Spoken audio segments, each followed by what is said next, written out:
The air tonight is so thick. Not the empty stillness of the city late at night, where street lights and neon signs try desperately to dispel the darkness, leaving behind a residue, pollution. No, this is a different kind of darkness. Pristine, dense darkness, the kind of darkness that enveloped isolated farms, nestled between rolling hills and dense forests without a sound. The kind of darkness that has weight, that has presence. It's not just the absence of light, it is a living, breathing, moving and observing entity. Martin, a photographer looking for solitude and inspiration, longs to escape the chaos of the city, to find a place where silence can speak. And he found it, or rather, it found him, in a place with a haunting name, Blackwood Farm. Martin bought the 40-acre property, attracted by the isolation and haunted beauty of the crumbling 19th-century farmhouse. He was 38 years old, in what many would call a midlife crisis. His ex-wife calls it typical escapism. Maybe they're both right. But for Martin, it was an opportunity to complete a photo book about abandoned rural architecture, the suspiciously low price and the somewhat nervous and evasive attitude of the real estate broker when introducing the land should have been a warning. When Martin asked why the previous owners left, she mumbled something about family troubles, about wanting to be closer to the city. But her eyes continuously glanced towards the edge of the forest, an unconscious gesture that revealed that there was more to the story hidden. Martin, with his strong desire for solitude, did not press further questions. He wanted quiet, no neighbors, intermittent phone signal, a wild landscape that had not been tainted by modernization. The first week passed in fake peace. Martin settled down, cleaned up decades of dust, replaced broken windows, and even built a dark room in the dank basement.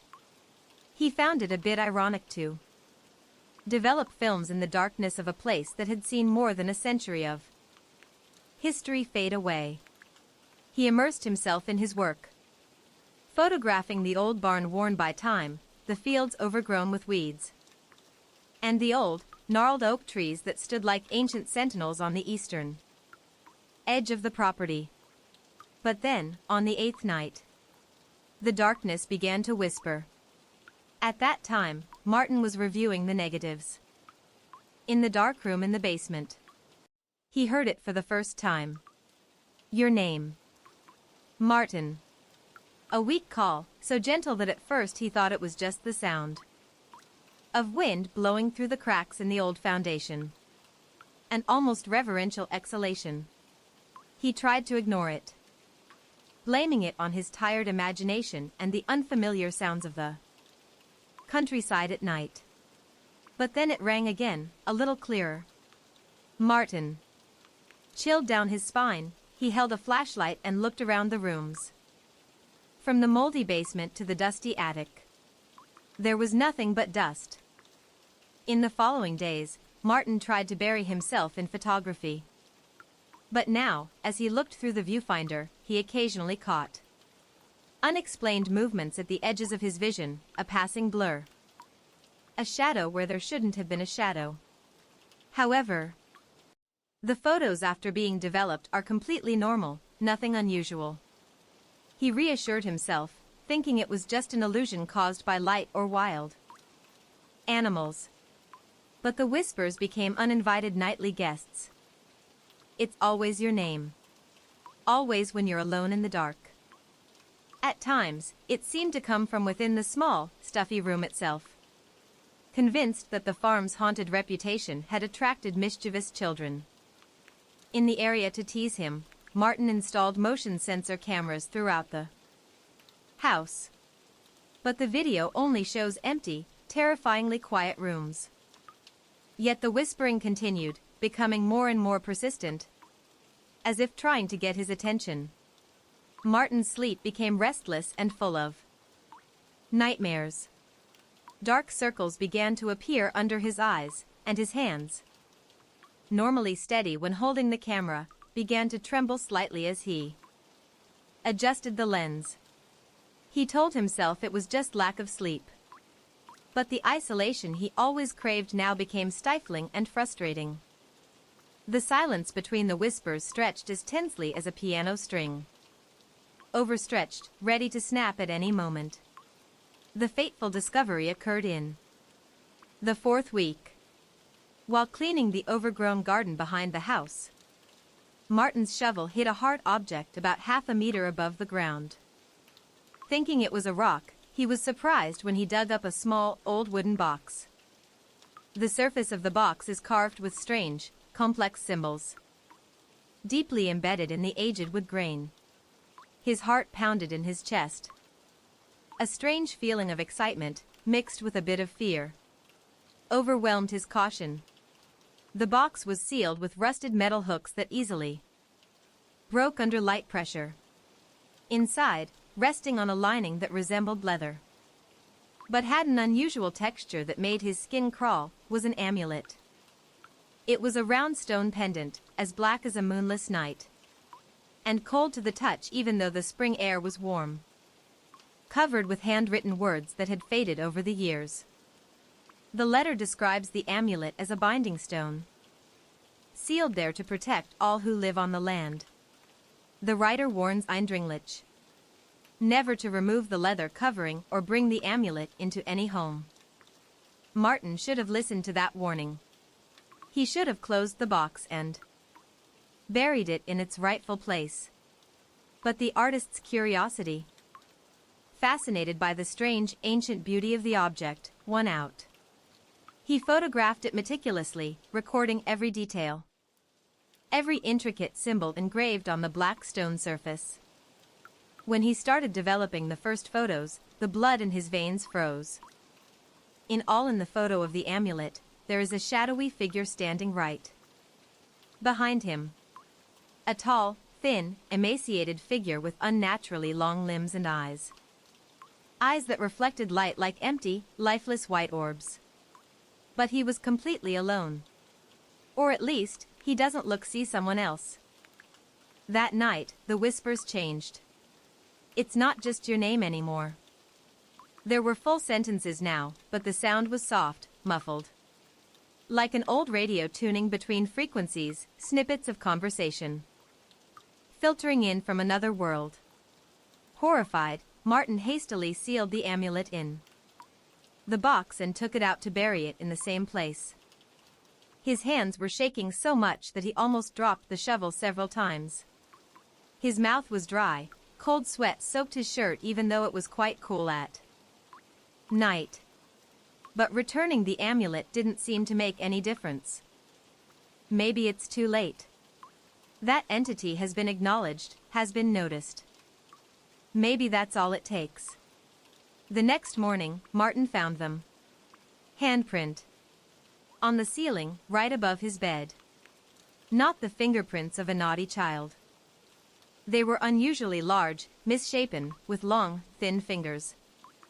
As if something giant had leaned against the ceiling, bending down to watch him sleep. His throat was tight. His ears drowned out the morning birdsong. He tried to take photos of those handprints as evidence, but they never appeared in the photos, only the blank, innocent ceiling. However, new handprints appeared every night. Always in different locations, as if drawing a grotesque map of the invisible. Movements above him in his sleep. He began taking sleeping pills, desperately trying to escape into unconsciousness. But the sleeping pills only kept him trapped in horrifying nightmares, where he was completely paralyzed. While a tall figure with white eyes crawled across the ceiling, its long fingers grazing right above his face. After 6 weeks of living in growing fear at Blackwood Farm, Martin developed his latest landscape photographs. And he saw it. That figure followed him out. An old oak tree. Sometimes standing alone, boldly in the middle of an open field. But always looked straight into the camera with those empty, haunting white eyes. The remaining rationality in Martin's mind crumbled. He tried to contact the farm's former owners, tracing them through county records. The older woman who answered the phone sounded resigned and tired as Martin introduced herself as the new owner of Blackwood Farms. When he described what he had experienced, the whispers, the fingerprints, the ghosts in the photos, she did not appear surprised or skeptical. Instead, she simply asked quietly, "Did you find anything buried in the plot?" She explains that her family has owned the farm for generations. But they are more than just farmers. They are the caretakers, the protectors. They maintained certain invisible boundaries, following specific rituals passed down through generations to keep it at bay. The amulet, she said in a near whisper over the phone, was one of the binding objects that prevented the entity from fully manifesting itself in our world. By moving it, even temporarily, Martin weakened those fragile protective barriers. When Martin asked what exactly he was facing, she was silent for a long moment, so long that he thought the call had been disconnected. Finally, she said that her family had never given it a name, fearing that naming it would give it more power. But ancient natives called this land where the Watchman dwells, long before the first white settlers arrived. She refuses to return to the farm, but she shows Martin the location of the remaining bound objects, a small silver mirror buried near the old well, a box of animal bones, she does not specify which bones, hidden beneath the oldest oak tree, and a jar of preserved herbs, hidden inside the north wall of the barn. If found and arranged properly, perhaps, maybe weakened boundaries can be restored. Martin spent the next days frantically searching, his camera at the ready, documenting every effort. The entity appeared in more and more photos, each time closer and clearer. In the most recent photos, he could almost make out the slope of his shoulders across its skinny frame, and the unnatural angles of its joints. His darkroom has transformed into a gallery of horror, a visual record of its relentless approach. He found the mirror exactly where the old woman had pointed. It was tarnished but still intact. The bone box is much harder to find. The old oak tree's roots have spread and deepened through decades of digging. The bottle of herbs seemed to have completely disappeared, although he had torn off many parts of the northern warehouse wall, leaving his hands scratched and bleeding. Last night was the climax. Martin wakes up to find his bed surrounded by wet footprints, too large to be human. They led from the hallway, around his bed, then toward the basement door. His chest tightened as he followed the footprints, the beam of the flashlight trembling across the hardwood floor. The basement door was ajar, even though he must have locked it before going to bed. In the dark room in the basement, he discovered the most horrifying thing. All the photos he had taken, evidence of the entity's presence, had been altered. That entity is no longer lurking at the edge of the frame. It has disappeared from landscape photos. Instead, all the photo now showed him Martin, but with a subtle and terrifying distortion. His eyes were wide and vacant, his limbs grotesquely elongated, his fingers misshapen. And on the film tray, a message was scratched with a fingernail or some sharp object, "I am you now." His heart beating wildly as if it were about to burst his chest, Martin backed out of the dark room. The whole house suddenly felt different. The air seemed thicker, hindering his every movement, as if he were wading through water. He rushed out in his pajamas. The cold night air made his skin prickle but also helped him wake up a bit. Sitting safely in his locked car, he observed the farmhouse. The dark windows looked like empty eye sockets. Looking back at him, nothing moves inside or outside. However, He felt like he was being watched from all directions. An invisible pressure weighing on his mind. He drove straight to the nearest motel and stayed there for the past 24 hours, not daring to turn back. Part of his rational mind urged him to call the police, report a break-in, request a search of the premises. But what will they find? Fingerprints on the ceiling but can't be photographed? Are the photos strangely altered? They will attribute it to stress, isolation. Perhaps a nervous breakdown. They won't believe you. Even in this anonymous motel room, he kept glancing into the mirror, terrified that he would see his own white eyes looking back. The camera, his faithful companion, lay silently on the table, unused. He didn't dare look through its viewfinder anymore. He wondered fearfully what could be waiting on the other side of the lens, watching him as he tried to frame the world. This morning, the older woman, the previous owner, called again. She asked him if he had restored the bindings. When he admitted he still hadn't found the bottle of herbs, she hung up immediately, without saying goodbye. His phone then mysteriously stopped working. He should have fled further, left the state altogether. But something, an invisible force, was pulling him back to Blackwood Farm. An urge that he could neither explain nor resist. He felt incomplete, as if he had left some part of himself there. Or maybe something else had taken over that emptiness. The whispering continued even here, in the motel. But now, they no longer come from outside. They seem to originate from the very depths of his mind. He knew he had to go back. Tonight. He needed to find that bottle of herbs, needed to complete the binding ritual. That is the only hope, however fragile. He obsessively reviewed the photos in his motel room, trying to find patterns.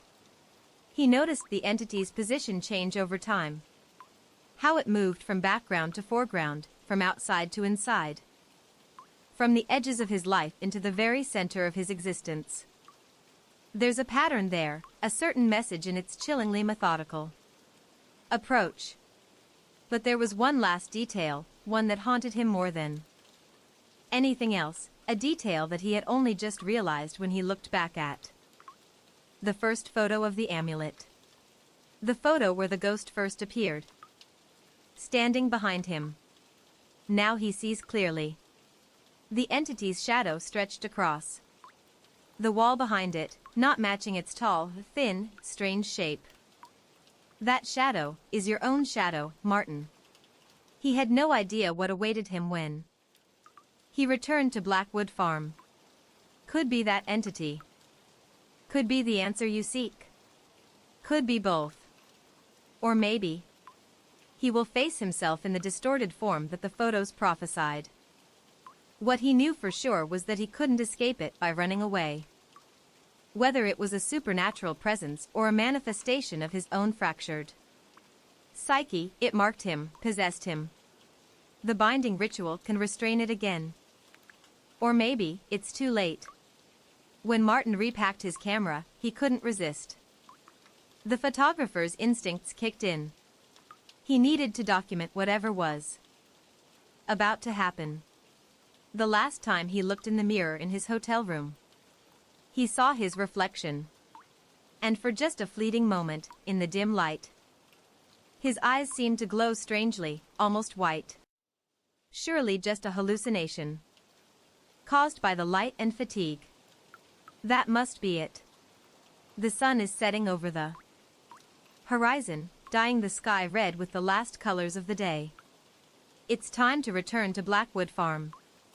It's time to face the watcher in the fields, and perhaps face the darkness within him.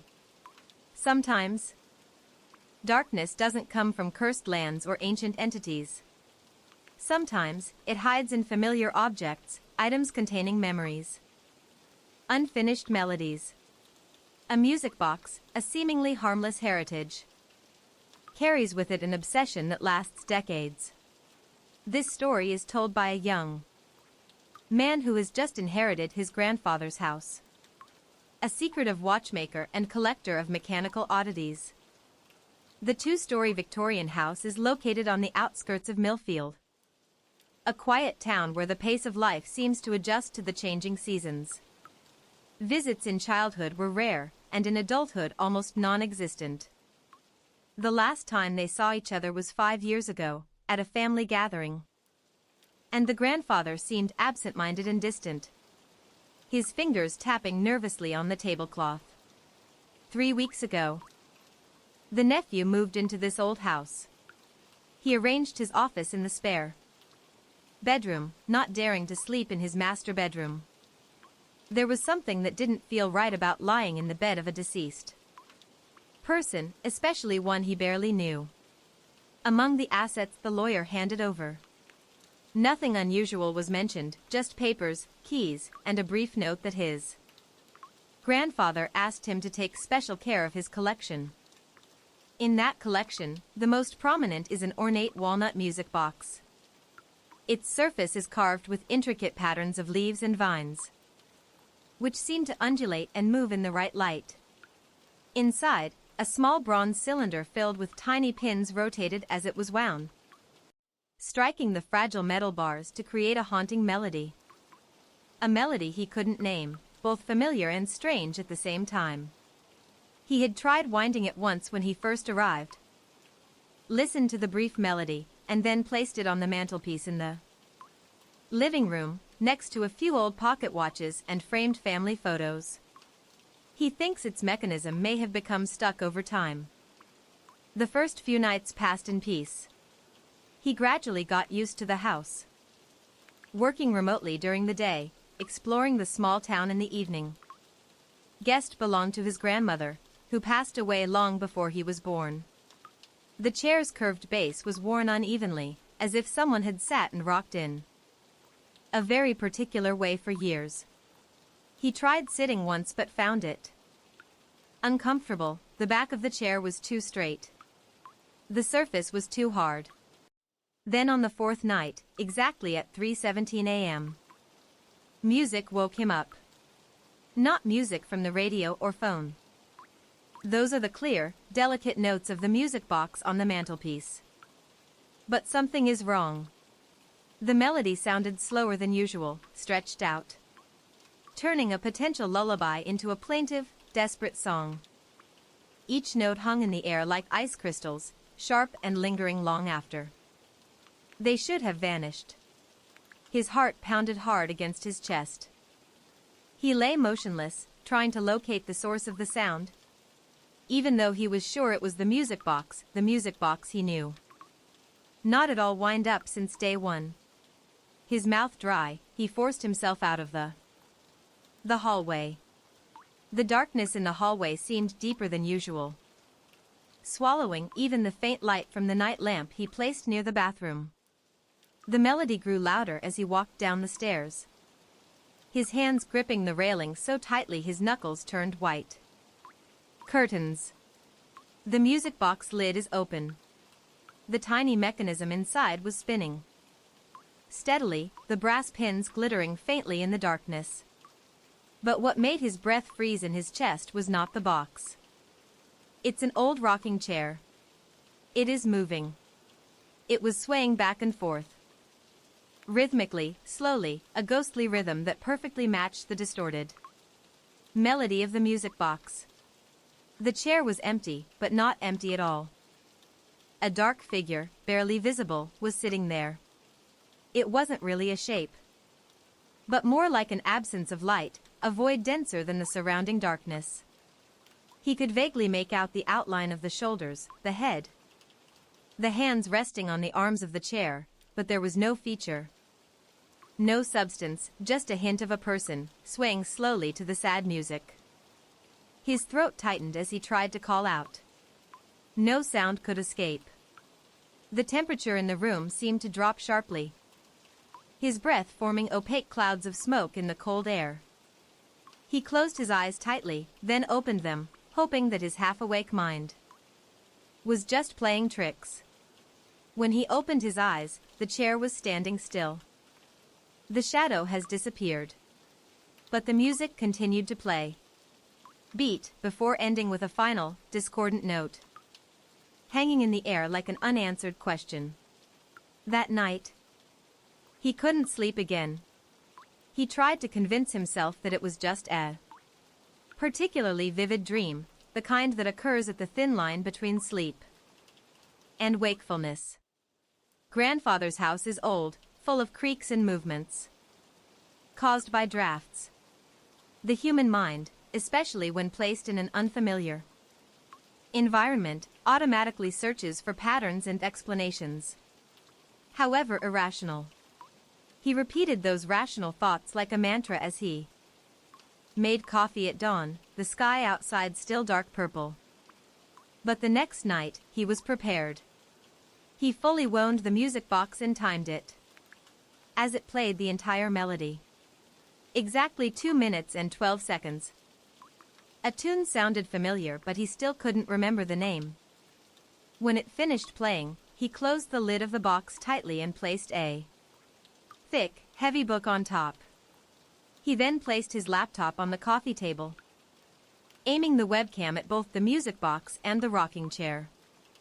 He activated the motion detection recording software he usually used for security surveillance, then went to bed, exhausted but determined to prove to himself that nothing unusual was happening. And then, it was 3:17 a.m. again.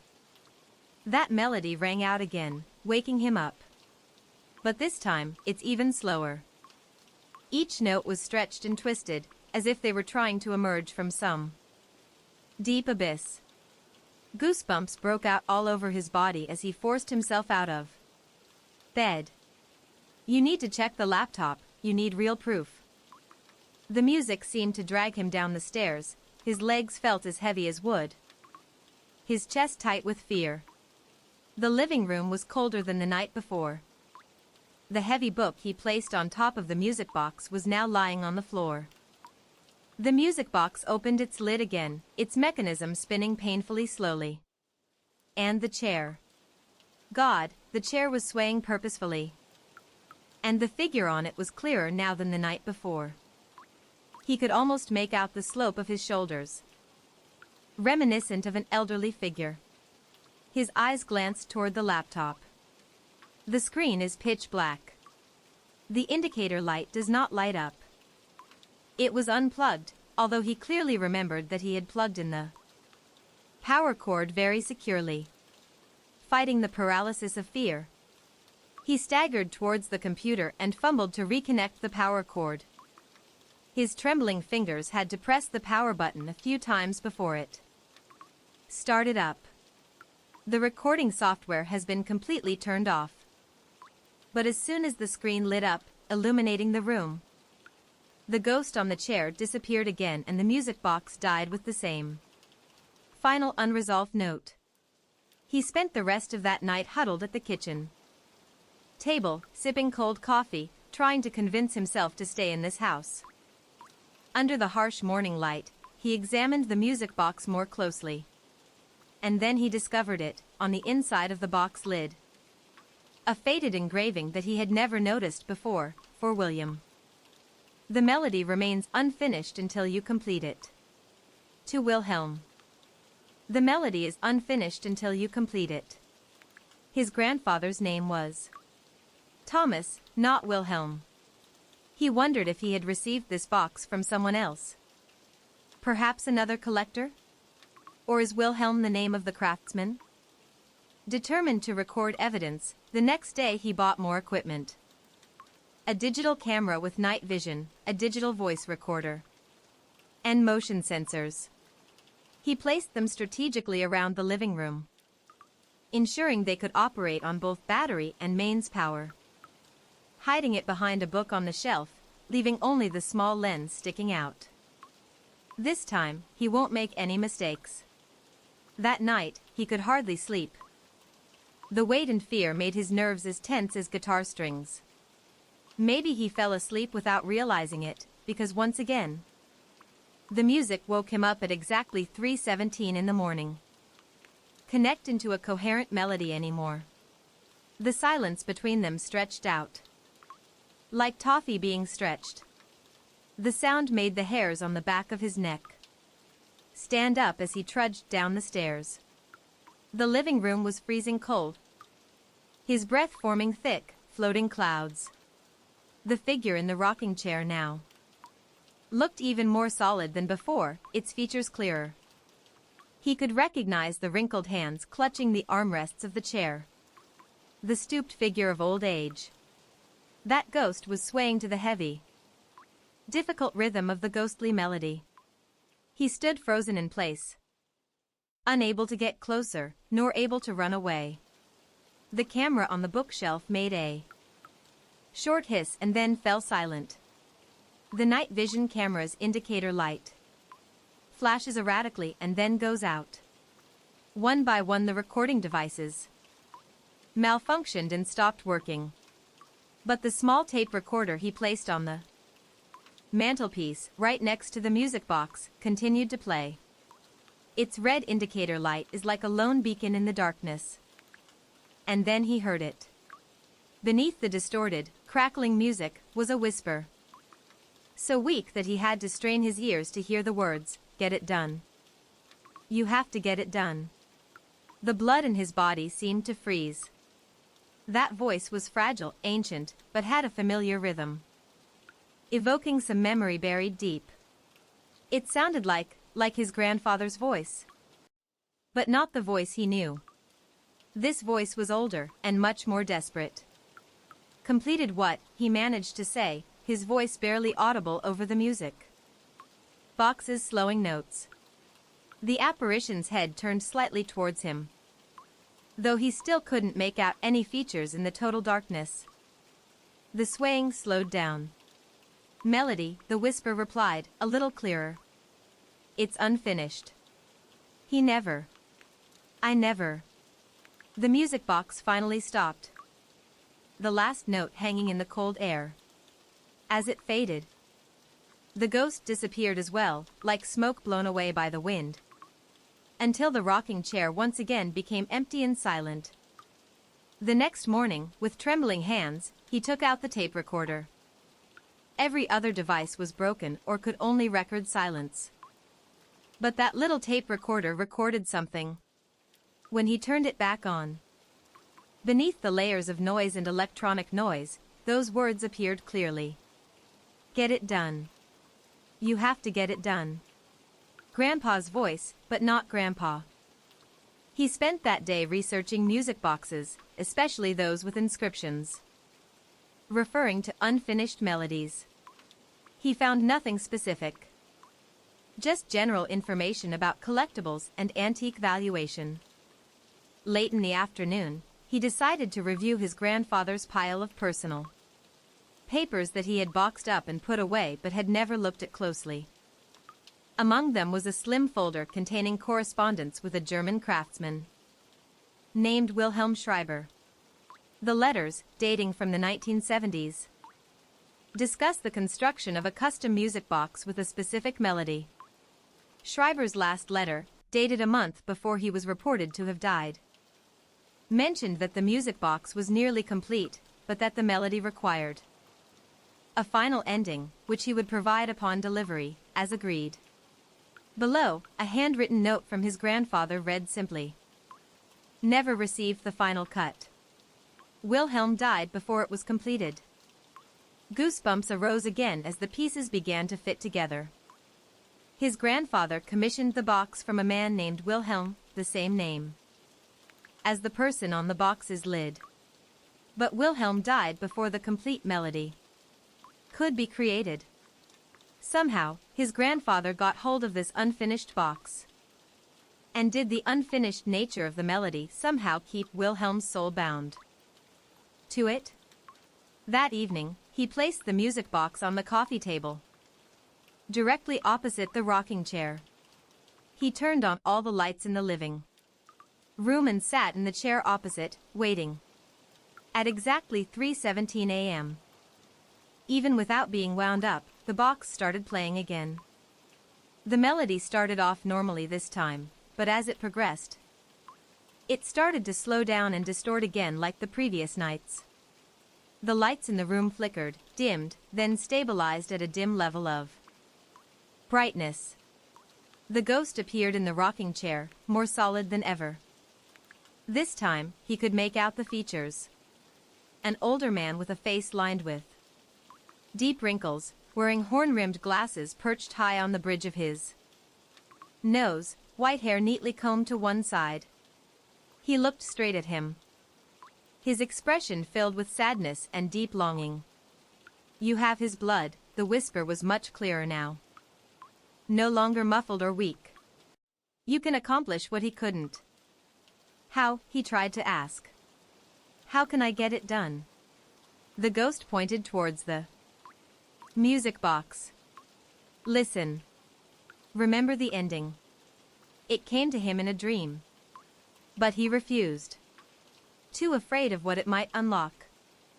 The rocking chair creaked rhythmically, the sound blending hypnotically with the distorted melody. He found himself leaning forward, listening tensely to the music, trying to hear what was missing. As he concentrated intensely, something stirred in the depths of his memory. A short tune that his grandfather used to hum when he was very young during those rare visits. 5 notes.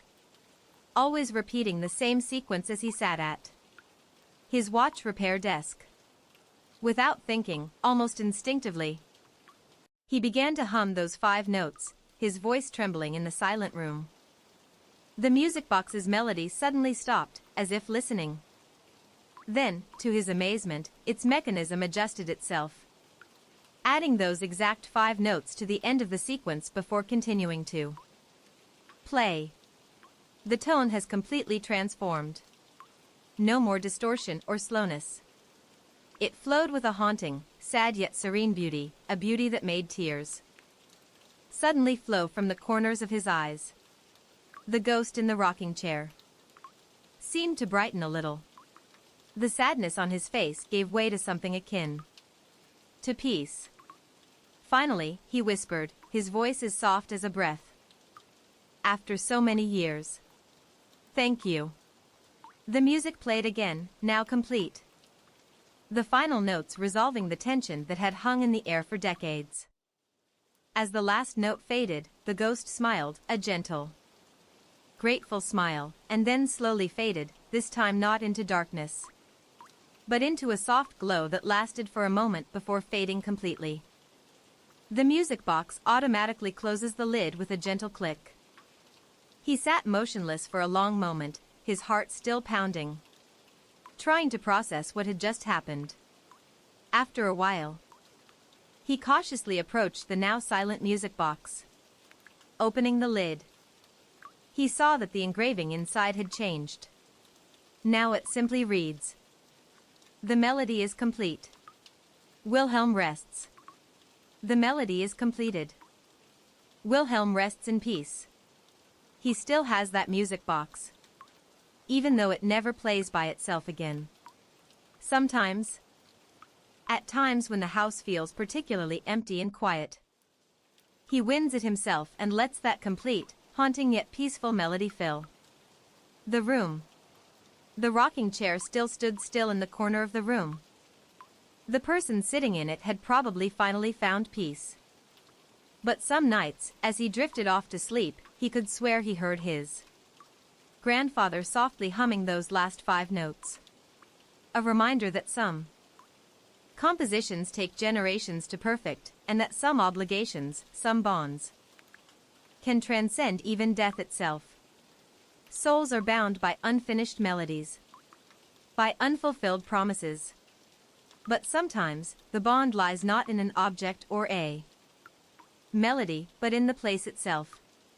Walls can absorb intense emotions, tragic events, and play them back like a ghostly loop over and over again to those unlucky enough to be present at the right time and place. An old hotel, a place that was once glorious but is now only a shadow of itself, where an unfinished card game from the past is still waiting for the next player. Michael Donovan is not a man to be easily swayed. 15 years as a police patrolman on Chicago's harsh streets had hardened his nerves when he took a job as a night security guard at the Hartwick Hotel. He thought it would be a peaceful, quiet transition before retirement. Hartwick, a magnificent 1924 structure with marble floors and ornate moldings, is in the process of being converted into luxury apartments. However, construction has been delayed due to permitting issues and historic preservation concerns. Michael's job is simple: patrol 8 floors twice per shift, monitor security cameras, and make sure no one breaks into the building. Developers are especially worried about copper theft and vandalism. Michael was the only person in this large building from midnight to 8 a.m. except for brief shifts with the daytime security guard. He had been working at Hartwick for 3 months before strange things started happening. The building always felt unusually cold in some areas, especially the grand ballroom on the 2nd floor, but he attributed that to drafts and an outdated heating, ventilation and air conditioning (HVAC) system. But then one Tuesday night in October, everything changed. I heard it. Saxophone music. Distant, but unmistakable. Not a recording coming from somewhere, but the authentic sound of live jazz, muffled as if echoing through thick walls. His first instinct was to call to report an intruder. But something held him back. The music fades and disappears within minutes. He spent the rest of his shift checking and rechecking the empty floors. Only the sound of his own irregular breathing and the odd noises of the old. By the 2nd week, his routine patrols had turned into unofficial investigations. The music returned, always between 2 o'clock and 3 a.m. and always died down as he approached the ballroom area. Then he began to hear other sounds, the murmur of inarticulate conversations, the occasional chuckle, the sound of footsteps dancing on the wooden floor. Somewhere above or nearby. He recorded everything in his work diary and even tried to record with his phone, but the recordings never captured anything beyond background noise and his own footsteps. When he mentioned this to Rodriguez, the day shift guard he assigned to, Rodriguez just laughed it off. "This building is playing a trick on you, Mike," he said. "The night shift makes everyone crazy. Next is the scent." He suddenly smelled a faint, passionate scent of expensive perfume, followed by the thick smell of cigarette smoke. Not the smell of modern cigarettes, but something richer, more pungent, like the smell of cigarettes from decades past. The first time it happened, he ran around the 2nd floor, convinced that someone had broken in and was smoking in the fireproof building. But the scent disappeared as suddenly as it had appeared, leaving him standing alone in the empty hallway, the beam of the flashlight cutting through the dense dust, undisturbed. By the 4th week, the feeling of being watched began to overtake him. The feeling of invisible eyes watching his every move made the back of his neck tingle uncomfortably. During patrols, the temperature in certain areas would drop suddenly, enough for his breath to create hazy clouds of smoke in front of him, even though the readings on the thermostat remained normal. He began avoiding the ballroom altogether, taking detours on his patrols, willing to take a few extra steps so he wouldn't have to pass through that vast, spooky space with its giant crystal chandeliers hanging like glass spiders and huge mirrors along the walls reflecting endless darkness. Then came the voices. Clear, direct, and frighteningly close. "Play a game with us?" A woman's voice asked one night, a voice both seductive and slightly mocking, from just over his left shoulder as he hurried past the entrance to the ballroom. He turned around immediately, his heart pounding in his chest. But the hallway stretching behind him was completely empty. His palms were drenched in cold sweat instantly, and he had to work hard to calm his rapid breathing. He called out, asking whoever was there to come forward. But only his own echo responded in the silent building. That night, when he got home to change, he found it in his coat pocket.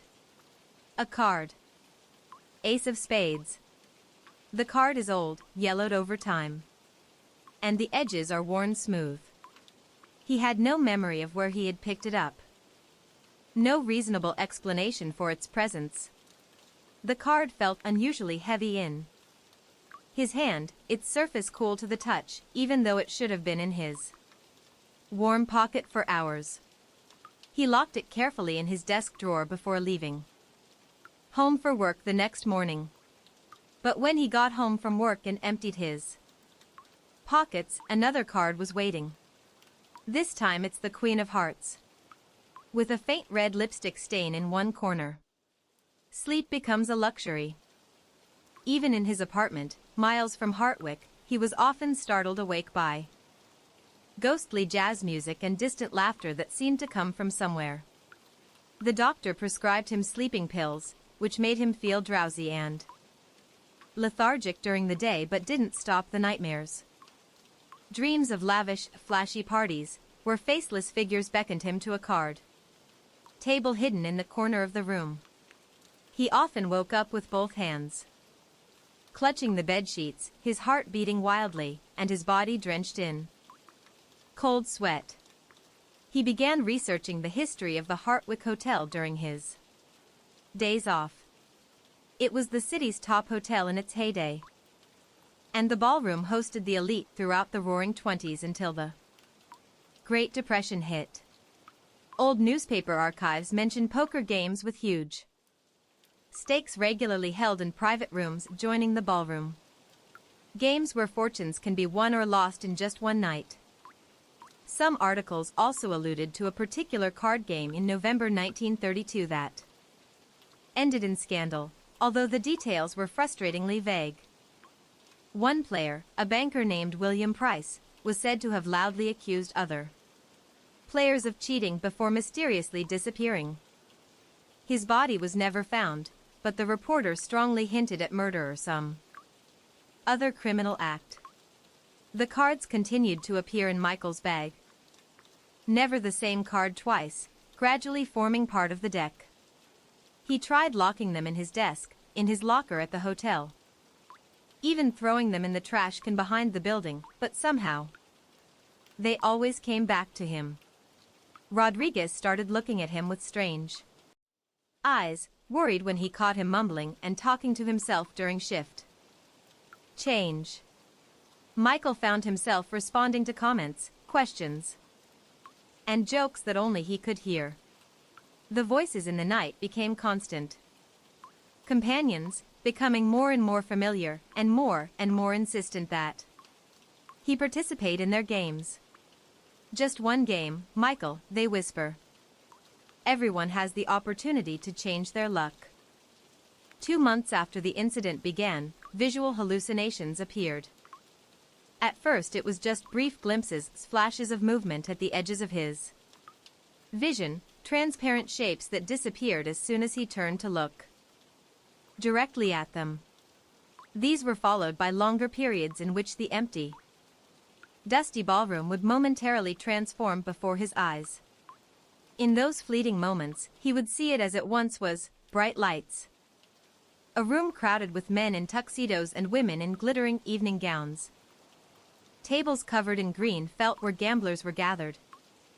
Waiters in crisp white uniforms gliding about with trays of champagne. The image would vanish instantly if he blinked or moved, leaving him alone in the dusty, half-renovated space.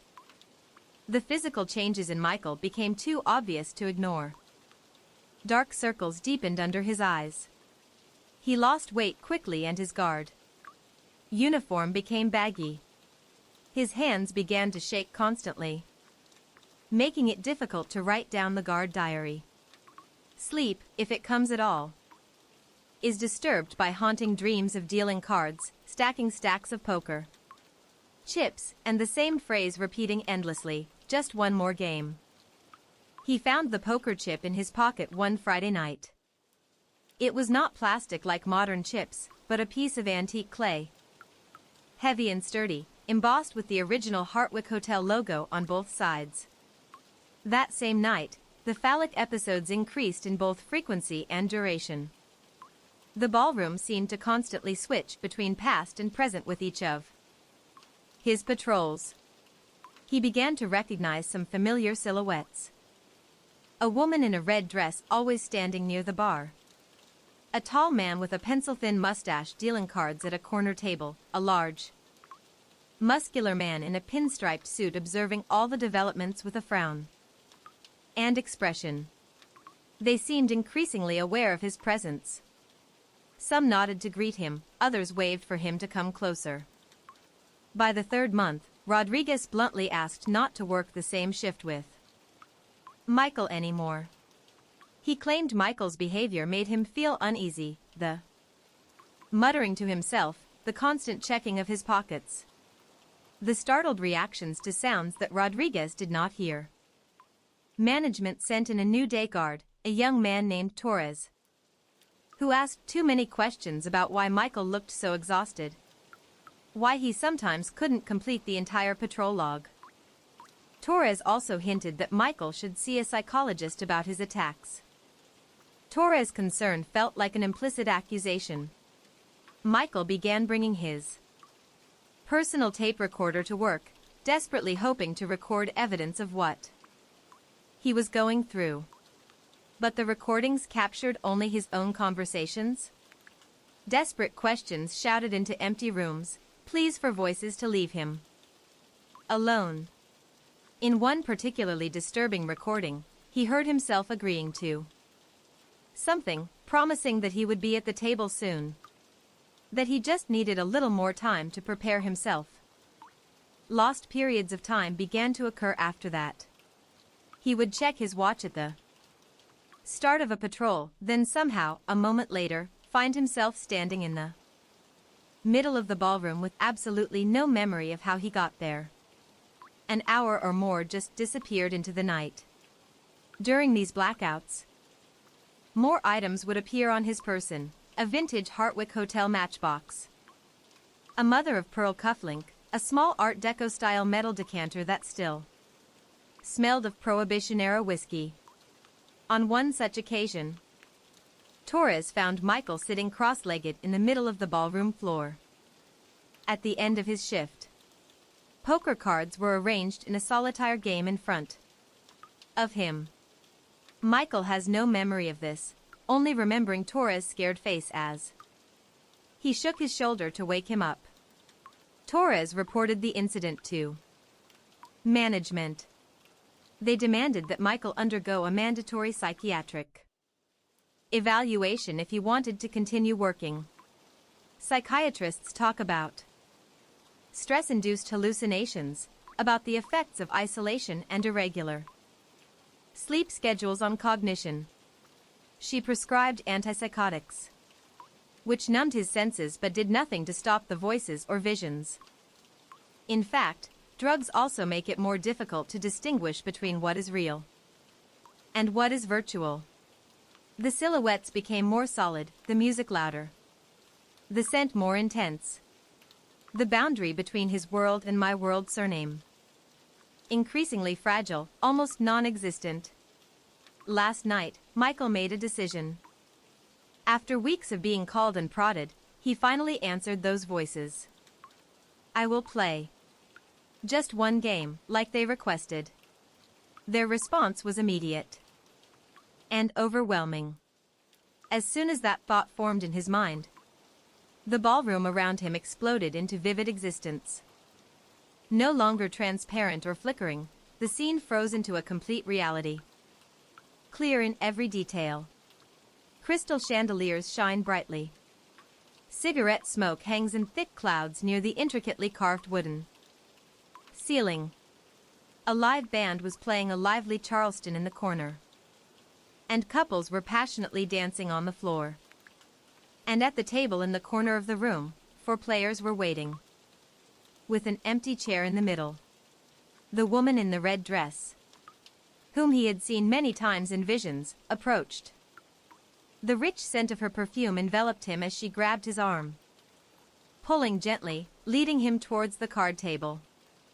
The cards in his pocket felt warm, almost hot, against his thighs.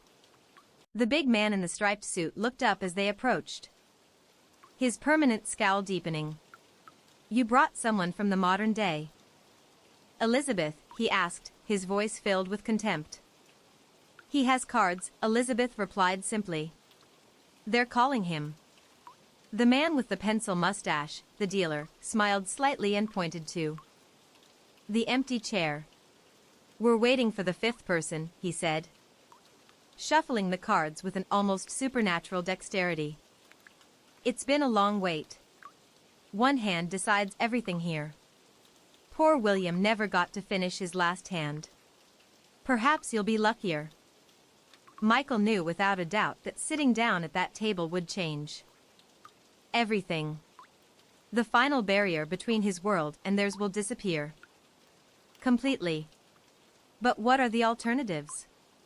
Continuing to live a half-hearted life, torn between two realities, his sanity increasingly eroded after each long lonely night? He sat down on the chair. The velvet-cushioned chair feels incredibly real. The dealer's hand moved in a blur.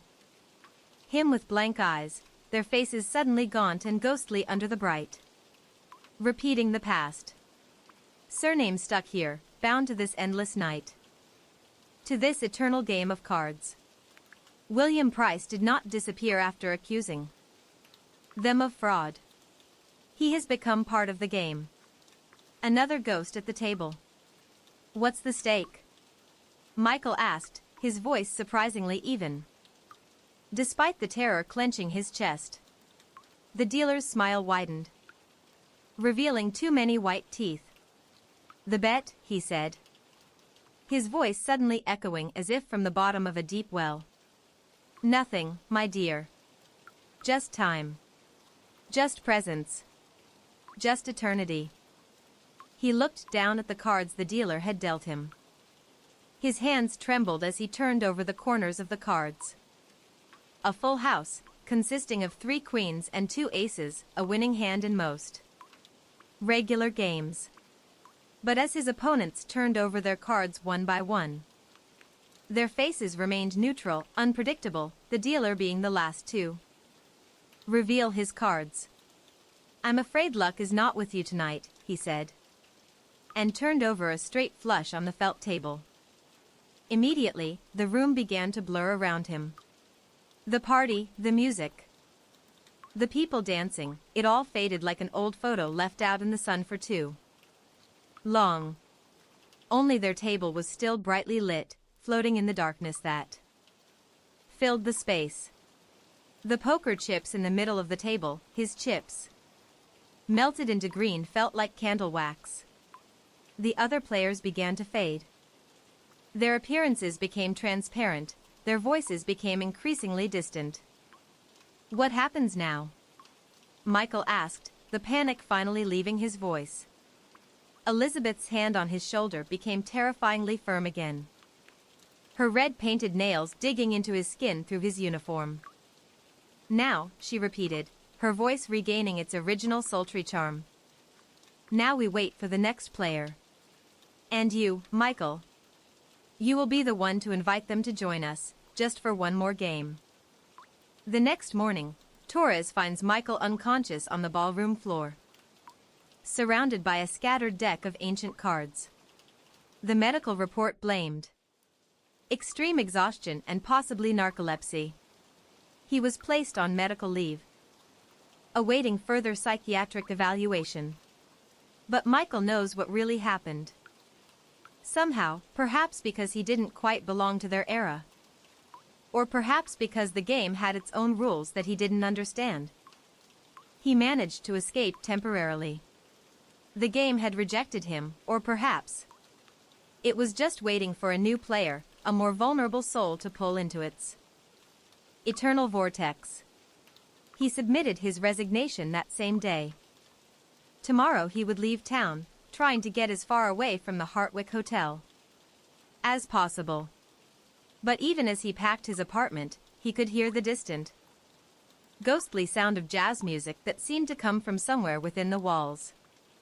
And in the pocket of his coat that he had just taken out of the closet, a new card appeared. Jack of Spades. With a message written in faint ink on its surface, he left too soon.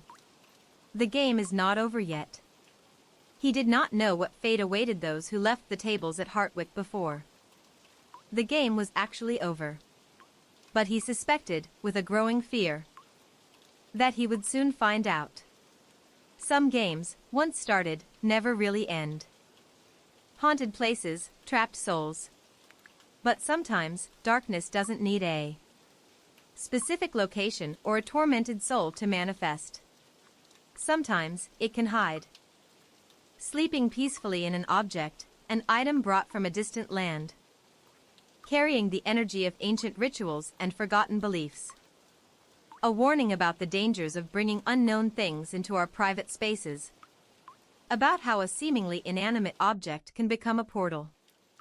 This narrator is a successful executive, a man of logic and numbers, accustomed to moving across cultures and negotiating international deals. During a business trip with a conference in Peru, he had a short tour arranged by local business partners. During his break, he stopped by a small antique shop, hidden in an alley, that sold rare and exotic artifacts. It was here that his eyes were drawn to a small statue, carved from a shiny, jet black stone, with intricate swirls surrounding the base. The salesman, an old man with a mysterious smile and sharp eyes, noticed his interest. He mentioned in a condescending tone, almost in a whisper, that this statue was said to provide powerful protection, but that it required certain customs to maintain its blessings. The director, who is not a superstitious person, was only interested in the strange, unique appearance of the statue. He thought it would make an interesting display in his modern apartment, something to spark a conversation when guests came to visit. He bought it, ignoring the old salesman's meaningful look. Looking back, he wishes he had left it there, buried under the dust of time and local superstitions. But now the statue was in his living room, placed on a formal pedestal, and seemed to dominate the space despite its modest size. The statue is vaguely human-shaped, but its features are strangely exaggerated. Its eyes are oversized, its mouth contorted as if it were laughing or shouting, and its posture suggests a tense alertness. Its head tilted slightly to one side, as if listening to some secret whispered by the wind. From the moment he put it down, the atmosphere in the apartment changed. The air seemed to become heavier, more oppressive, as if every window had been slammed shut and sealed from the inside. Even in daylight, the black stone statue still radiates a cold, strange aura. And in the evening, in the quiet of the apartment, a low, almost inaudible hum seemed to begin to creep into the corners of the room. It is right at the threshold of hearing, difficult to grasp but undeniably present. He tried to tell himself that it was just the noise of the refrigerator, or the sound of water running in the pipes in the wall. But deep inside, a primal instinct told him that the sound came from the statue. He also couldn't shake the feeling that it was watching him, sizing him up with its lifeless stone eyes. On the first night after bringing the statue back, he woke up around 3 a.m. because of that faint humming sound. The sheets were wet with cold sweat, and he felt a strange tingling sensation under his skin. His heart pounded in his chest, each beat resounding in his ears. He sat up, trying to calm his rapid breathing, and realized a wave of nausea was curling in his gut. It was the kind of uncomfortable feeling that made his whole body tremble, not from the cold, but from an inexplicable reaction of fear. He forced himself out of bed and went to check the apartment. Each step seemed heavier than the last, and a thin layer of goosebumps spread across his arms. In the living room, under the dim light of the street lamp, shining through the window, everything seemed to remain in place. But the black stone statue cannot be missed. He could swear that the angle of its head had changed a bit since he'd put it down. Just a little. But enough to send chills down his spine. The humming stopped, leaving the apartment in an even more oppressive silence. He stood there for a long moment, trying to regain his normal breathing. Mouth dry, throat tight. Reason told him that a stone statue could not move on its own, not even a millimeter. But a more primitive part of his mind screamed the opposite. Finally, exhaustion won out, and he went back to bed. That night, he dreamed. He dreamed of strange figures, dressed in robes, dancing in circles around a great fire atop a desolate mountain. They chanted ancient words he couldn't understand. And in the center of the circle, tall and majestic, is a black stone statue. It seemed to control the entire scene, its stone eyes following every movement. When he woke with a start in the morning, his left forearm was covered in fresh scratches, thin, parallel red lines, as if something small and sharp had scratched his skin in his sleep. His first thought was that he must have tossed and turned and accidentally rubbed his hand on the corner of the nightstand. But the patterns of the scratches do not match. They look very regular, almost deliberate. His chest tightened as he tried to find a reasonable explanation, but the tired reflection in the bathroom mirror only made him more nervous. His eyes look sunken, dark circles are clearly visible. At work that day, he felt like a lost soul, like he was just performing mechanical movements. He smiled at colleagues, answered emails, attended meetings, but his mind seemed to be elsewhere, haunted by dreams of campfires, chanting, and the statue's mesmerizing gaze. His assistant asked if he was okay. He just mumbled something about jet lag. But really, he was struggling with a vague but growing sense of fear that was wrapping around his spine. That low hum seemed to still echo in his mind, even in broad daylight in a busy office. That evening, he returned home determined to ignore the statue. But as soon as he entered the living room, a chill ran down his spine. He turned on every light he could, trying to dispel the oppressive atmosphere and darkness that seemed to be gathering around the statue. He reminded himself over and over that it was just a piece of carved stone, an inanimate souvenir. The next few days passed, and the incidents escalated. The humming became clearer at night, creeping into his dreams. Nightmares about ancient rituals become more frequent and vivid. The howling wind whipped at the robed figures bowing before the statue, chanting in hoarse, monotone voices. The dream statue itself glowed with a strange, unusual light. And in the dream, he knew for sure that it was asking for something, a sacrifice, something important. Every time he woke up from those nightmares, his heart pounded so hard against his chest that it hurt. His breathing would become ragged and rapid, and cold sweat would drip down his temples, soaking the pillow and bed sheets. His entire body felt exhausted, and every morning new scratches or bruises appeared on his arms and torso, as if invisible hands had grabbed and pinched him in the dark. In extreme panic, he decided to install a security camera in the living room, pointing straight at the statue. He told himself he just needed proof, some reasonable explanation. Perhaps he was sleepwalking and injured himself. Perhaps there was some logical explanation that he hadn't thought of yet. The next morning, he nervously checked the recorded video again.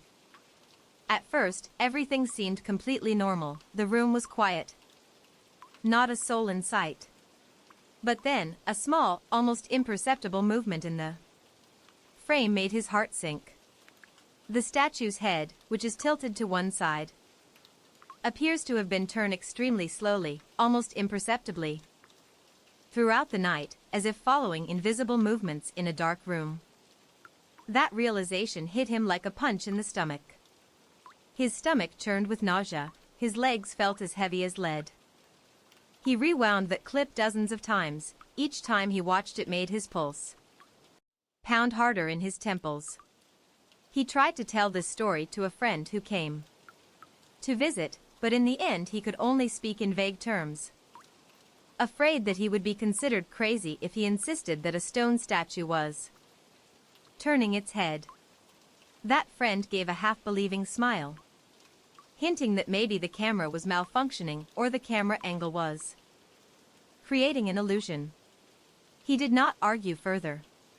His voice trembled so much that he could no longer refute. That night, the humming became almost unbearable. It was no longer a low sound, but more like the hum of a flock of insects, trapped inside the walls, vibrating in a terrifyingly synchronized rhythm. His temples ached. His heart beat so strongly that he could feel his pulse at his fingertips. He closed his eyes, trying to force himself to sleep. But as soon as sleepiness came, the illusions returned, more vivid and terrifying than ever. He saw the statue in his dream again. This time it was beckoning him closer. The lines carved into its stone surface seemed to be swirling and vibrating with a humming sound. The chanting sound in his dream rang out like thunder, echoing straight into his head. When he woke up, he could barely breathe. The air in the bedroom seemed thick, with an unpleasant metallic taste. Cold sweat drenched my pajamas. His limbs trembled because of the overload of adrenaline in his body. Desperate for any relief, he decided he had to remove the statue from his house. He struggled to drag the heavy statue to the car, planning to throw it in a temporary rented storage facility in a place far away from home, as far away as possible. During the trip to the storage facility, he constantly had an uneasy feeling, as if something was staring at the back of his head from the back seat. His skin prickled continuously. The statue made no sound, but he swore that the buzzing still lingered, vibrating endlessly in his head. When he arrived at the warehouse, he struggled to get the statue out of the trunk, his arms shaking with exertion and fear. With every step toward the warehouse, his chest tightened, as if an invisible hand was squeezing the air from his lungs. His heart beat erratically. He locked it in a storage unit, trying to regain his composure. Over the next 2 days, he convinced himself that it was all over. His apartment feels emptier, lighter. He tried to take it as a good sign. But by the third night, the humming returned. This time it was even louder and more persistent than, feeling like an invisible hand was squeezing his wrist. He woke up, screaming helplessly into his pillow, his heart pounding, his body drenched in cold sweat. In a half-awake, half-conscious haze, the black stone statue was standing tall in the exact spot he had originally placed it, as if it had never left. His legs almost buckled. He grabbed his phone, trying to scroll through his contacts to call someone. Anyone, but his hands were shaking so much he couldn't dial the number. And the feeling of utter helplessness weighed on him, pinning him to the spot.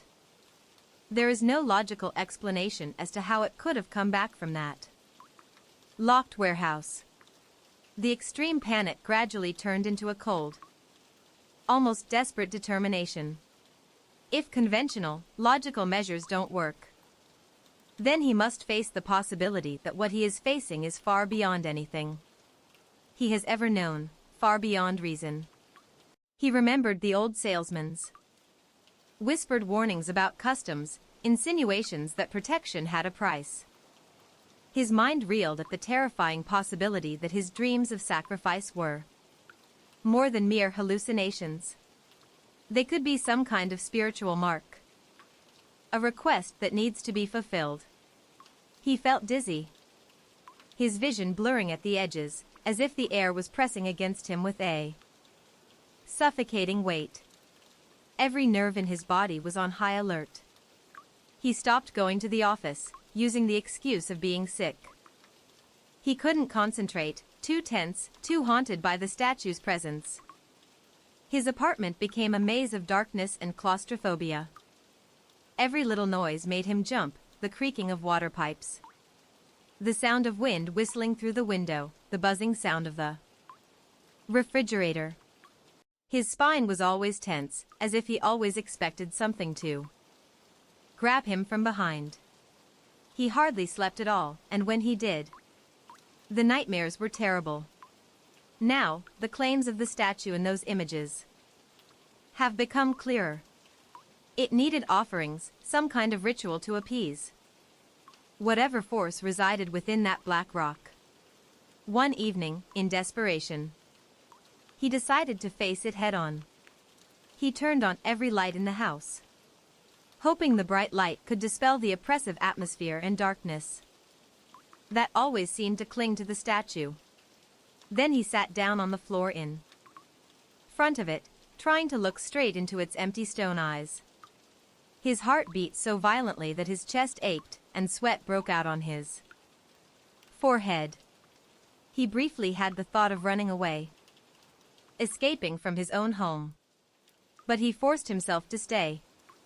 His breathing became panting, shallow and shaky. He began to whisper to the statue. His sentences were fragmentary and incoherent. He begged it to leave him alone, to remove whatever curse it had brought. His voice trembled, barely more than a whimper. The statue didn't answer. Of course. But that humming sound seemed to penetrate straight into his mind, growing louder and louder. His thoughts became jumbled, and he felt his mind teetering on the brink of madness. By the time he trudged back to bed, he was so exhausted he couldn't even undress. He collapsed onto the mattress, his heart still pounding. That night passed in vivid, terrifying fragments. He found himself again in the same ancient ceremony as before. Only this time, the chanting figures simultaneously turned their heads towards him. Their eyes glowed ghostly, and the statue stood in their center, radiating a crimson aura that made the hair on his arms stand on end. He felt it was calling him, asking him to give in, to sacrifice. When he finally woke up with a start, he stumbled into the bathroom and vomited into the sink. His skin was drenched in cold sweat, and he could taste the bitter taste of bile in his mouth. His arms shook uncontrollably, and he had to grip the edge of the sink just to stay standing. The next day, after several hours of pacing back and forth in panic, he decided to check the security cameras again. His arms and legs trembled as he fast-forwarded through the footage of the previous night. Sure. At about 3:14 a.m., the statue twitched slightly again. Its head turned extremely slowly, seemingly following his movements in the darkness of the bedroom, even though the camera was located in the living room. Then, right on the screen, he saw himself walking into the living room with a stiff, mechanical look, as if he were sleepwalking. Then, right in front of the camera, he raised his hand toward the statue. And in the dim light, the statue's distorted mouth seemed to curl into a creepy, unnatural smile. He watched in horror as his own image on the screen repeatedly flinched and cowered, even though nothing was visibly touching him. His stomach turned and he reached up to touch his arm, feeling new red welts forming on his skin. His vision blurred with confusion and terror. His sanity was threatening to crumble. It was then that he knew that running away was not the solution. The statue will follow you wherever you go. He could almost feel it in his bones. The buzzing in his head wouldn't let him escape. With the last bit of determination he had left, he gathered a few supplies, purifying herbs he had hastily bought at a local store, a small bowl of water, and a white candle. He had no experience with these things. Didn't know what he was doing, but he was desperate. The atmosphere in the apartment was stuffy. His lungs felt heavy, and the walls seemed to be closing in closer than ever. The humming grew louder, more insistent, as if it was mocking his feeble attempt to fight back. He knelt on the floor, facing the statue. In a shaky voice, he recited whatever words he thought might help, a jumbled mix of half-remembered prayers and vague warnings from the old antique shop owner. Flickering candlelight dances on the black stone surface of the statue. It seemed to be intently observing him. His spine tingled. Cold sweat trickled down his forehead. He carefully poured the bowl of water onto the base of the statue, holding his breath as he did so. There was a very faint hissing sound, almost like the sound of steam escaping. But maybe it was just his imagination. His hands shook so much that water droplets splashed onto the floor. He sprinkled herbs around its base, trying to muster up the courage to continue, even though his knees felt like they were about to give out at any moment. A sudden dizziness struck. His vision blurred, and he felt a heavy pressure on his chest. The humming rose to a deafening intensity, rattling inside his skull to the point where he thought his head was about to explode. In that moment, he felt a strange resistance, like some invisible force was pushing him back, trying to stop him. His hands were shaking. His teeth were chattering. A choking sound escaped his throat as he struggled to control his own body. And then, as suddenly as it had increased, the pressure decreased again. The shrill hum faded into a distant buzzing sound. Still there, but much calmer. Cautiously, he slowly opened his eyes. The candle is still burning. Herbs were scattered on the floor. And the statue is still there, unmoved. But somehow, the atmosphere in the room was different, less stuffy. Less heavy, at least for now. His heart was still pounding. But the frantic terror had subsided into a tense alertness. He stood up, staggering on unsteady legs. A deep exhaustion seeped into every without the suffocating feeling of impending doom. He stood there for a long moment, his muscles still twitching from the intensity of what he had just experienced. Had he successfully performed some kind of ritual to temporarily stop it? Or are you just delaying the inevitable? The statue looked back at him. Quietly, no longer humming violently but no less majestic and scary. His skin still felt tingly under its gaze, and cold sweat continued to wet his shirt. Deep inside, he realized that this nightmare might never truly end. It was as if the statue had acknowledged his efforts to confront it and felt temporarily satisfied, or perhaps temporarily repelled. It no longer urgently demanded sacrifice, but it also did not completely give in. He took out the security camera's memory card and watched the scene of his confrontation with the statue. Nothing in the footage explained the invisible resistance he felt, nor did it capture the low hum that tormented him. He still saw that the statue seemed to move slightly, even just a little. But the tape was grainy and inconclusive. No one else will believe you. He had no hard evidence, only an unshakable certainty that he was facing something far beyond reason or science. Even now, he cannot say that he has found peace. During the nights when he was still restless, he often woke up drenched in cold sweat, his eyes darting around the room, looking for any sign of movement. Sometimes he thought he heard a faint hum, like a distant vibration within the walls. His fingers still trembled every time his eyes accidentally glanced at the statue's distorted face. It was as if it was waiting, quietly counting the time. waiting for the next moment of weakness, the next slip-up.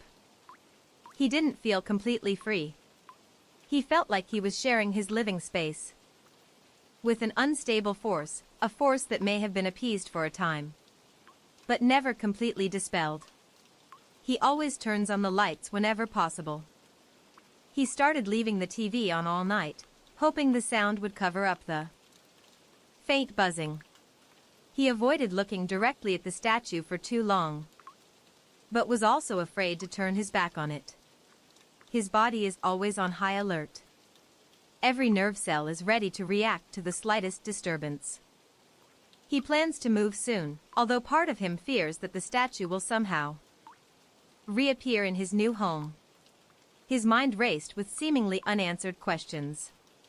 Is this statue linked to some ancient entity, or is it merely a conduit for a force that thrives on fear? The shop owner alluded to sacrifice. Maybe he could have prevented that. Or perhaps he was just delaying the inevitable. Insecurity gnawed at him, eating away at any sense of security he once knew. However, at least for now, the buzzing remained low, and the scratches on his arms had stopped appearing. Before falling into a fitful sleep, he saw the swirling image of that ancient ritual in his mind. He heard the chanting, hoarse and monotonous, and he felt the presence of the statue hovering at the edge of his consciousness. Some nights, he thought he caught a glimpse of the statue's head moving in the corner of his eye, and his heart pounded in his chest. Was it really moving, or just a trick of his tired and stressed brain? He couldn't tell the difference anymore. From cursed objects, places that hold echoes of the past, to forgotten rituals, darkness can enter our lives through many ways. But perhaps the scariest gate is the one created by human hands, a sign, a symbol carved into the very structure of our homes, an unintentional invitation to things that should be forgotten. An architect, a man of reason and design, accidentally awakens something ancient and sinister when he tries to erase a trace from the past. This architect, let's call him David, found an ambitious project, renovating an old, somewhat dilapidated but historic house. To supervise the work closely and also to save costs, he decided to move to temporarily live in the same house during the construction process. From the moment he stepped inside for the first time, he felt something was wrong. The air in the house was heavy, almost stuffy, and the dusty windows let in only a faint light, making the dark corners seem deeper, darker than they should be. His pulse quickened a little as he turned the key in the lock, his palms covered in a thin layer of sweat even though it was cool outside. He told himself it was just because he was worried about the scale of the project. But deep inside, he felt a hidden presence, as if these old walls were holding secrets that they yearned to reveal. He had no idea how right he was.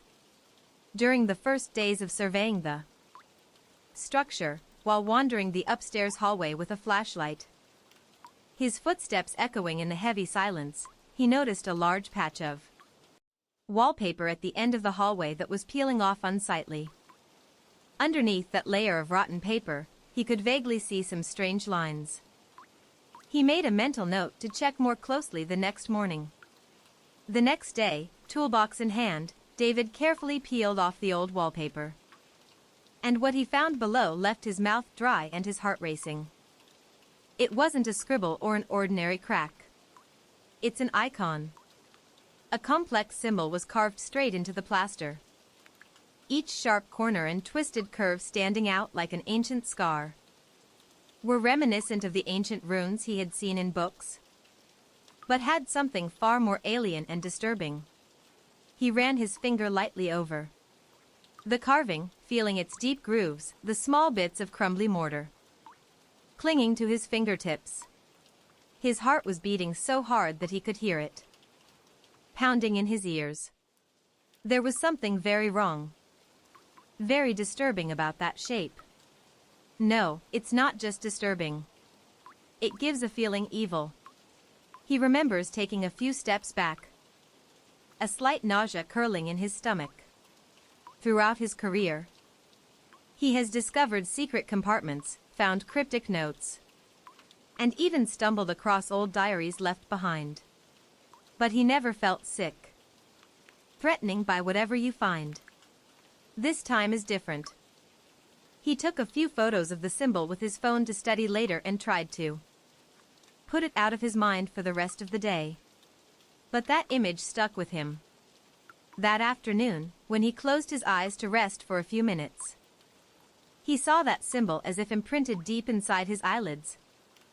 A painful black streak. He told himself he was overreacting. That it was just a strange drawing from the past. The next days passed in a whirlwind of work, structural assessments, planning, calling contractors. However, every time he passed by the upstairs hallway, that carved symbol was like a magnet, attracting his gaze. He couldn't help but look at it, and every time he looked, the feeling of uneasiness rose. Finally, he decided he had to get rid of it. He reasoned that the wall would need to be completely replastered anyway. Removing the symbol is only part of the necessary repair process.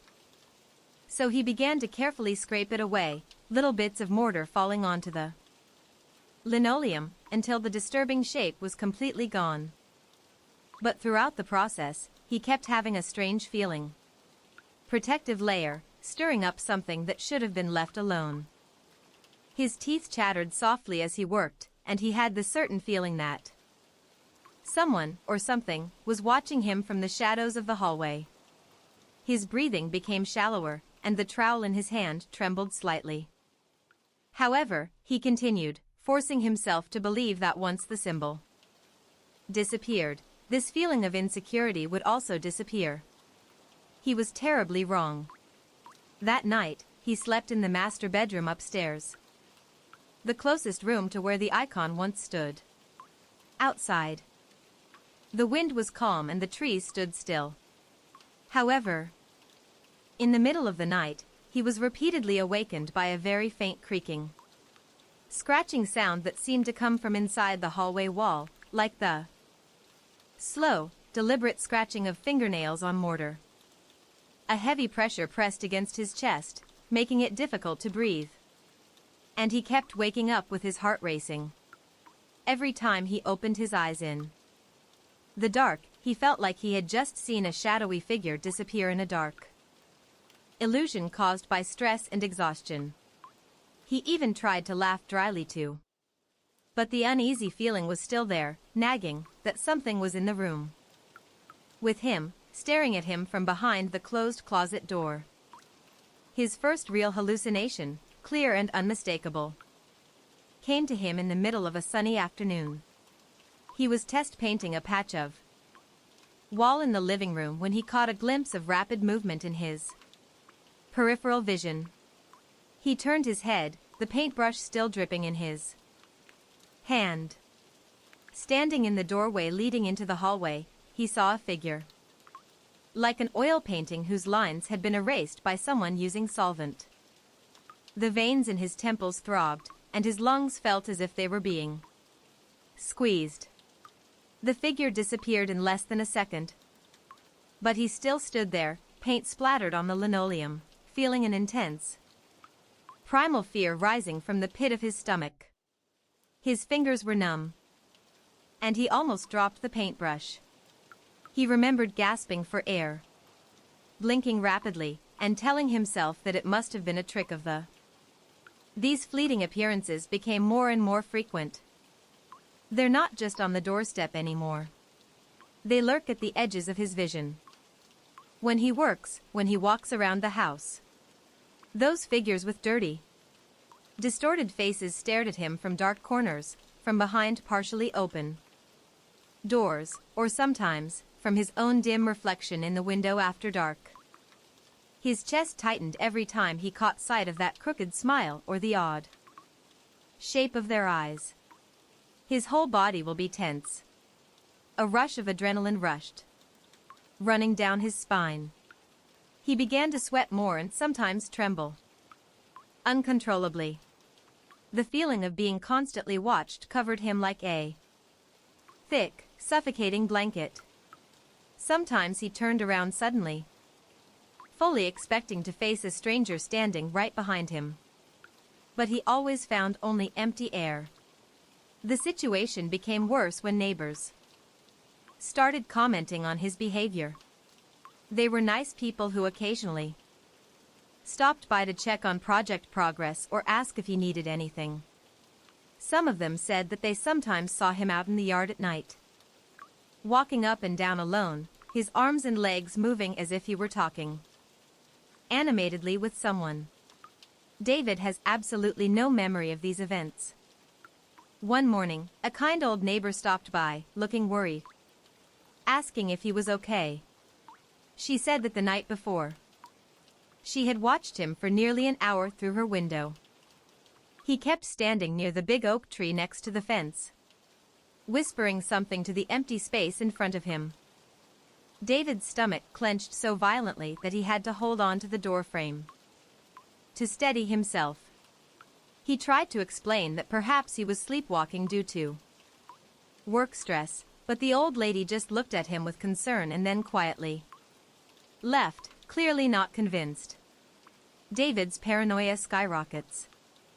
He installed security cameras around the house, both inside and outside the yard, hoping to record evidence of these mysterious nightly wanderings. Or perhaps catch someone watching and teasing him. However, every time he checked the footage again the next morning, his own image appeared as a strange shadow moving at the edge of the frame, sometimes glancing quickly over his shoulder as if sensing the presence of the camera. That figure never faced the camera directly, never showed any expression on his face. This only deepened his feelings of fear and insecurity. He found himself shaking uncontrollably as he tried to analyze each clip, looking for any clues as to who, or what, he was talking to. But the real shock, the irrefutable proof that something was terribly wrong, came when he decided to put a digital recorder next to his bed at night. He was so tired of the fitful, interrupted sleep, waking up drenched in cold sweat, his heart pounding, and always feeling certain he'd just heard footsteps or whispers right next to his bed. The first morning after setting up the recorder, he nervously played the recording again. Most of the time there was only the sound of his own irregular breathing and the odd noises of the old house. But then, around 2 a.m., another sound appeared. A whisper. Obviously not his voice. That voice was hoarse and harsh, sounding like broken glass rattling in the throat. The blood in David's body seemed to freeze. He trembled and turned up the volume, his breath heaving in his chest, and listened to the faint, unintelligible syllables. Those were words belonging to a language he had never heard before. After a few seconds of silence on the recording, the recorder let out a low hiss, and then his own voice rang out, muttering something in response, equally unintelligible and incoherent. It was as if he was answering a question or command from within a deep dream, trapped in a semi-conscious realm where logic and common sense evaporated. Over the following nights, the recordings became even more disturbing. The strange voice grew louder and louder, its rhythm becoming urgent, almost commanding. And David's answers unconsciously sounded more and more desperate, more afraid. He could hear his own gasping, shaky breaths between mumbled phrases. It was like a ghostly conversation, one that was not of this world. He began to be afraid as night fell, feeling an intense anxiety overcome him every time the sun dipped below the horizon. He checked and rechecked the door locks, pulled the window curtains tight, even though deep down he knew that such measures had no effect on something invisible. His heart beat so hard that he could feel each beat. echoing in his skull, and his mouth was as dry as sandpaper. He often found himself standing motionless in the hallway, paralyzed by the thought that the terrible night was about to come again. As the days passed, the visions in the house increased in frequency and intensity. He saw more silhouettes, those distorted faces no longer just lurking at the edges of his vision, but sometimes appearing more clearly for a moment before disappearing. They stared at him from dark corners, from behind open doors, or from ghostly reflections in windows at night. His chest tightened every time he caught sight of that crooked smile or the odd shape of their eyes. His whole body will be tense.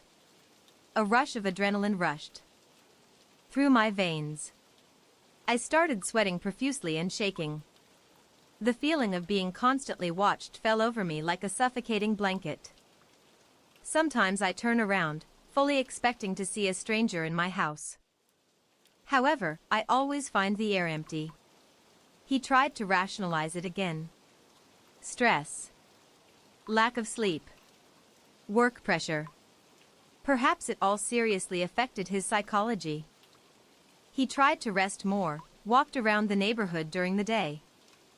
Truth, something is sharing his living space, something is talking to him in a non-human voice, and he is answering it unconsciously. Neighbors began to keep their distance, clearly feeling uneasy about his increasingly odd behavior.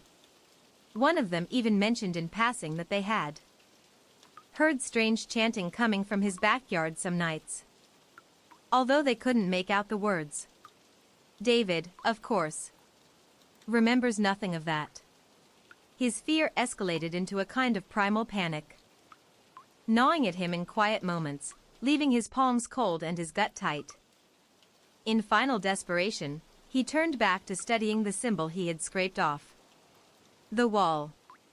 He rummaged through online libraries, symbology, and occult forums, looking for anything that resembled its strange design.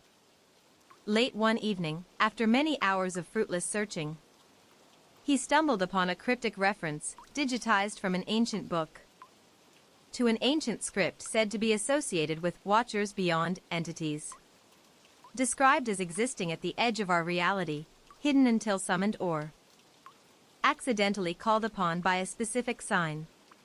The single image included in that document bore a striking, almost perfect, resemblance to the shape he had found under the wallpaper.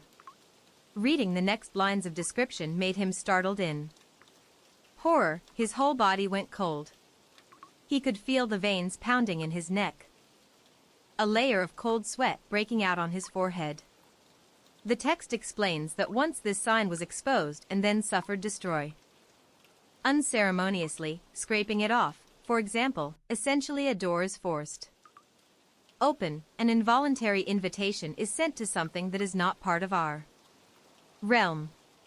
His breathing became labored, and he quickly closed the website, not daring to read any further. Now I understand his seemingly harmless action.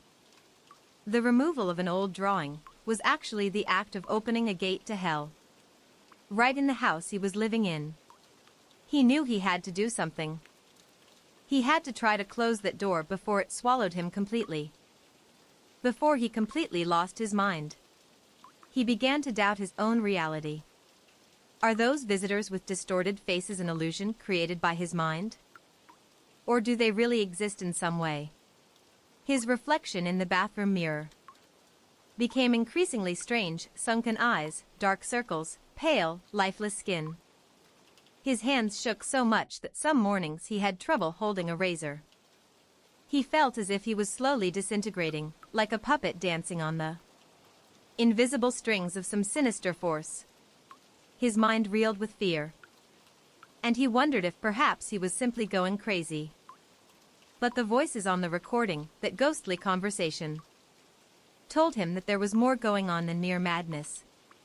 He decided to try to repair the place where the symbol was, trying to seal the door he had accidentally opened. But this time, he will do it more carefully, more respectfully. based on the vague hints he had gathered from ancient texts online. He mixed a special mortar, mixed with refined salt and white powder. Ingredients often mentioned in purification and protection rituals. He carefully replastered the area on the hallway wall where the symbol once existed. As he worked, he muttered lines he half remembered from obscure references he had read, part prayer, part banishing spell, though he wasn't sure who or what he was trying to communicate with. All the while, he felt goosebumps all over his arms. His breathing was rapid and heavy, as if invisible eyes were glued to his every recorder on anymore. He couldn't bear to hear any more evidence of that presence. But he still woke up in a panic around 3 a.m. A scream of terror choking in his throat as he jumped up in bed. He trembled uncontrollably, his body was drenched in cold sweat. His heart pounded against his ribs as if it was about to burst. His bedroom was completely engulfed in darkness. However, he felt a very slight movement near the door, like a figure had disappeared the moment he opened his eyes.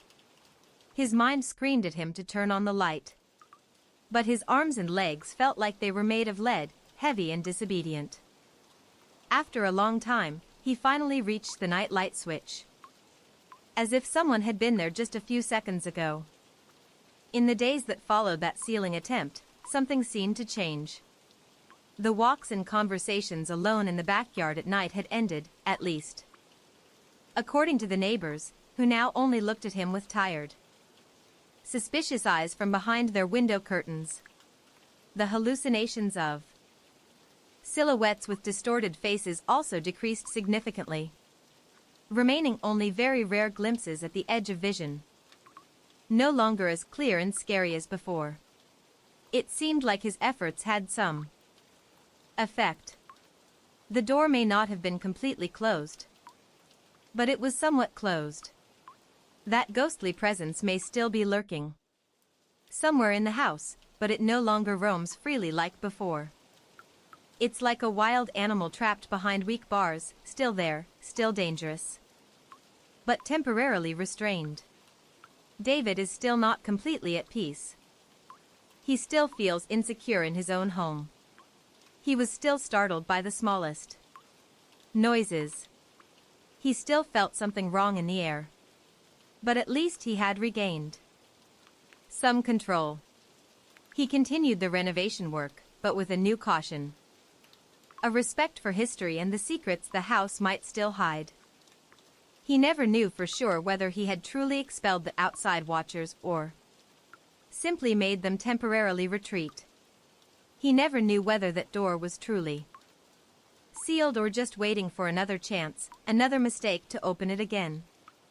But he learned a valuable lesson, that there are signs and symbols from the past that are best left alone, and that trying to erase them without understanding the consequences can awaken nightmares from which no architect can design a way out.